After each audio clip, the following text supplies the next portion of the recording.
एक प्रयास यहाँ पर मेंडलीफ साइंटिस्ट जो रशियन साइंटिस्ट थे, उन्होंने एक प्रयास किया मेंडलीफ की पीरियाडिक टेबल बनाने के लिए, ठीक है। इसमें पीरियाडिक टेबल बनाने के दौरान उस समय 63 एलिमेंट्स डिस्कवर हो चुके थे, जिसमें 0 ग्रुप एलिमेंट जैसे 9th ग्रुप एलिमेंट्स कहते हैं, नोबल गैसेस कहते हैं, उस समय डिस्कवरी नहीं हो पाई थी। तो इसके कारण उन्होंने जो पीरियाडिक टेबल बनाया वो पीरियड बनाया और 8 ग्रुप बनाया। उन्होंने 7th ग्रुप बनाया और 8 पीरियड बनाया। क्या होता है ग्रुप और पीरियड आपको बारे में समझा रहे हैं, ठीक है। जैसे मैं इधर से इधर जा रहा हूँ, अगर मैं बहुत सारे 1 2 3 4 5 6, तो ये सब ग्रुप हो गया, सॉरी पीरियड हो गया। ये जब मैं लेफ्ट टू राइट मूव कर रहा हूँ, दिस इज कॉल्ड पीरियड। अभी मैं दिखाऊंगा पीरियडिक टेबल, उसमें आप लोग देखेंगे थोड़ी देर बाद, तो उसमें ये सब या नेक्स्ट वीडियो में हो सकता है। तो ये क्या होगा, ये सब पीरियड हो गया। और जब ऊपर से नीचे, जैसे मान लीजिए हमारे पास ये एक खंबा हो गया, दूसरा खंबा हो गया, और मेरे पास पेन पेंसिल हो गए, तो इसे खंबा बनाते चले, तो ये ग्रुप हो गए। तो ग्रुप और पीरियड में उन्होंने डिवाइड किया चीज़ों को। लेकिन अब आइए इसके बारे में थोड़ा हम जाने कि किस बेसिस पे उन्होंने इस पीरियडिक टेबल को डिस्क्राइब करने की कोशिश की, बताने की कोशिश की, और इस पीरियडिक टेबल को बनाने की कोशिश की, देखते हैं। तो कहने का अर्थ है, ए रशियन साइंटिस्ट, वो एक जो थे वो रशियन साइंटिस्ट थे, according to Russian scientist Mendeleev, जब वो अध्ययन कर रहे थे, स्टडी कर रहे थे इसके बारे में, पीरियडिक टेबल के बारे में, तो उन्होंने क्या किया कि when elements are arrange in the order of increasing order of atomic masses, ये भी क्या किए ना कि जैसे डोबेरनियर और मेंडलीफ जी किए थे कि एलिमेंट को increasing order of atomic masses, मतलब जो ऑर्डर था उनका वो एटॉमिक मास के इंक्रीजिंग ऑर्डर में रख दिए थे। तो इस तरह से उन्होंने क्या किया कि द एलिमेंट्स तो उन्होंने क्या किया कि the elements with similar properties आकर एट रेगुलर इंटरवल।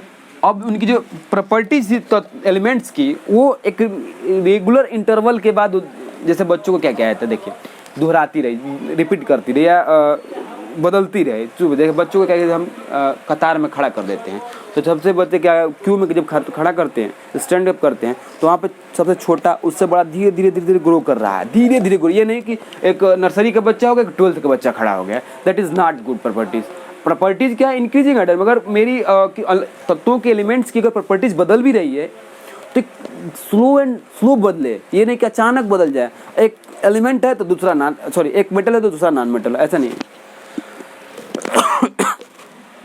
इस चीज़ से देखते हुए उन्होंने क्या किया कि उसको जो ऑर्डर था, जो निश्चित इंटरवल था, डिफिनिट था, कि धीरे धीरे बदले उसकी प्रॉपर्टीज एलिमेंट्स की। यहाँ पे क्या हुआ, पहला इन्होंने क्या किया कि इनका मेन रूल क्या था कि the properties of elements are periodic function of the atomic masses. जो तत्वों के गुण थे वो परमाणु भार के, परमाणु द्रव्यमान के आवर्ती फलन थे। मतलब कहने का अर्थ ये है कि जो पीरियाडिक टेबल तैयार हुआ वो पीरियाडिक टेबल एटॉमिक मास पे डिपेंड किया। टोटली पीरियाडिक टेबल, जो मेंडलीफ की जो पीरियाडिक टेबल थी फर्स्ट, जो मेंडलीफ ने बताया, तो वो मेंडलीफ ने पीरियाडिक टेबल वो totally depend on atomic masses, not depend on atomic number. तो किस पे डिपेंड करता है, एटॉमिक मास पे डिपेंड करता है। इंक्रीजिंग ऑर्डर क्या रही है, इंक्रीजिंग ऑर्डर एटॉमिक मास रहा है। दो होता है ना, देखिए जितने भी हम पीरियाडिक टेबल पढ़े, उन पीरियाडिक टेबल में जो एटॉमिक मासेस थे वही मेन चीज़ है। उसी इस एटॉमिक मास के आधार पर ही, इस एटॉमिक मास के आधार पर ही ये एटॉमिक मासेस थी। इस जितने भी हमारे पास पीरियाडिक टेबल बने, जितने भी साइंटिस्ट कोशिश किए कि पीरियाडिक टेबल बनाया, उसका मेन जरिया क्या था, एटॉमिक मास था, ना कि एटॉमिक नंबर, ठीक है। उस समय 63 एलिमेंट्स रिसर्च हो चुके थे।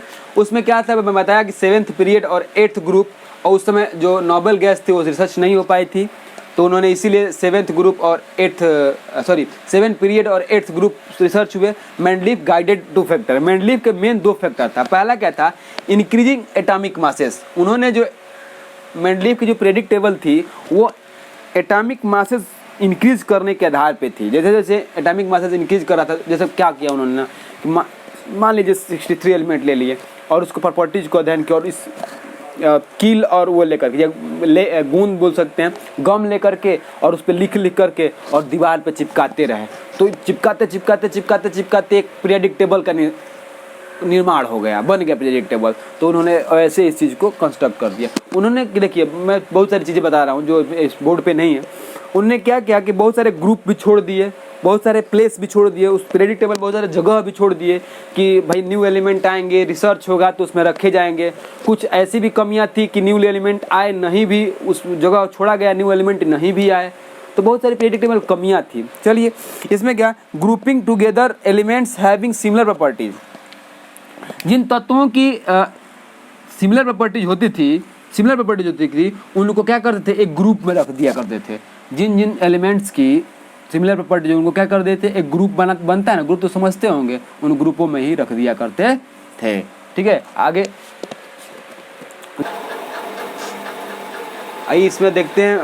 अब आगे देखते हैं merit of Mendeleev class, merit and demerit. तो फर्स्ट हम देखेंगे मेरिट क्या थी इनकी, वो देखेंगे।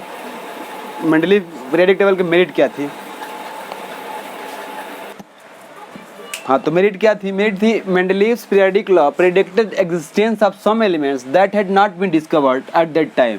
देखिए मेंडलीव कितने बुद्धिजीवी व्यक्ति थे। उन्होंने एलिमेंट को डिस्कवर होने से पहले ही उन्होंने बता दिया था कि ये एलिमेंट डिस्कवर होने वाले हैं, और उसके लिए प्लेस जगह छोड़ दिए थे, और बहुत बुद्धिजीवी थे। देखिएगा कैसे, Mendeleev's periodic law predicted the existence of some elements that had not been discovered at that time. उस समय जिन तत्वों की खोज नहीं हुई थी, उन्होंने बता दिया कि यहाँ इस जगह पे इस एलिमेंट के बाद एक नया एलिमेंट आएगा। ठीक है, आगे आते हैं, जैसे लाइक गैलियम, स्कैंडियम और जर्मेनियम।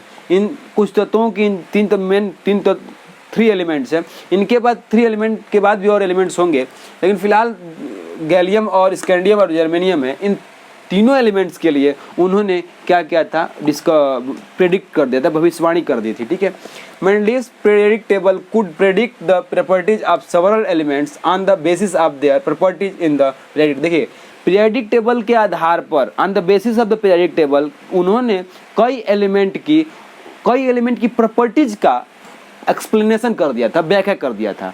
जैसे मान लीजिए एक एलिमेंट ले लिया गया, कोई भी एक एलिमेंट ले लीजिए, एका एल्युमिनियम, जो एल्युमिनियम के बाद था, तो वहाँ पे जो कि उन्होंने बता दिया था, जैसे एका एल्युमिनियम था, गैलियम, तो उसमें क्या क्या था कि उनकी एटॉमिक मास पहले ही, बिना डिस्कवर्ड हुए पहले ही उन्होंने उनकी एटॉमिक मास बता दिया था। ठीक है, एटॉमिक मास बता दिया था, जिसे हम गैलियम कहते हैं। ठीक है, एटॉमिक मास बता दिया था। ठीक है, उसके बाद डेंसिटी बता दिया था, मेल्टिंग पॉइंट बता दिया, फार्मूला ऑफ क्लोराइड बता दिया, फार्मूला ऑक्साइड। मतलब एलिमेंट अभी डिस्कवर नहीं हुए, और एलिमेंट को डिस्कवर होने से पहले ही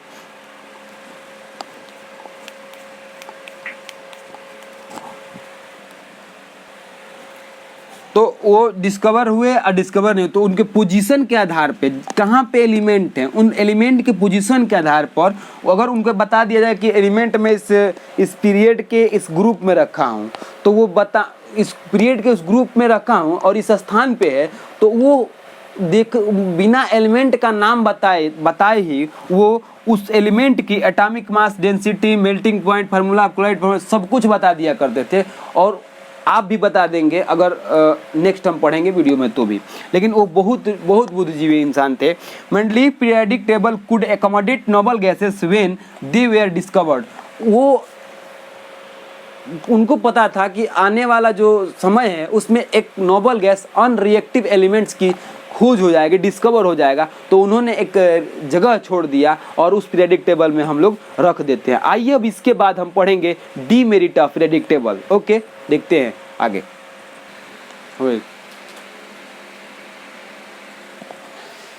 इसमें अब आगे इसके तहत आएंगे हम, लिमिटेशंस पढ़ेंगे। इसके लिमिटेशंस में क्या है, the position of the isotopes. आप लोग आइसोटोप्स जानते होंगे, नहीं जानते बता दे रहा हूँ। आइसोटोप्स क्या होते हैं कि जिन एलिमेंट्स के एटॉमिक नंबर सेम हो, जैसे हाइड्रोजन के 3 आइसोटोप्स हैं। ठीक है, तो वैसे ही 3 आइसोटोप्स मतलब एटॉमिक नंबर सेम। ठीक है, यहाँ पे क्लोरीन के मैं एग्जांपल लिया हूँ, 2 आइसोटोप्स है। एक है क्लोरीन 35, ये एटॉमिक मास लिखा हुआ है, एक क्लोरीन 37, ये एटॉमिक मास लिखा गया है। तो उनको इस पीरियोडिक लॉ में, मंडलीय पीरियोडिक लॉ में इसके बारे में जिक्र नहीं था, थोड़ा भी जिक्र नहीं था कि आइसोटोप्स के बारे में क्या किया जाए, कैसे रखा जाएगा। चूँकि अगर देखा जाए in the if we put the elements in increasing order of the atomic masses, then there disturbance that take place what 37 and 35, which will be put first 37 और 35। तो उन्होंने क्या किया, तो ये डिमेरिट हो गई उनकी, क्योंकि उन्होंने बताया नहीं इसके बारे में, ठीक है।